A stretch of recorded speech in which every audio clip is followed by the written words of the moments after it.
अरे ना मर्दों, किसी की गरीबी का मजाक उड़ाना बंद करो।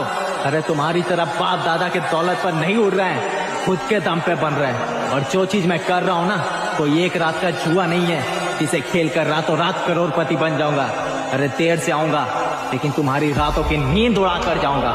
औकात की बात की हो ना, औकात तो अब हम बताएंगे क्या होती है औकात। अरे जितना तुम्हारा पूरा खानदान कमाता है ना, उससे कई गुना ज्यादा हम अपने माँ बाप के ऊपर उड़ाएंगे। बस थोड़ा सब्र करो, लेकिन औकात का बदला औकात से ही लेंगे बस।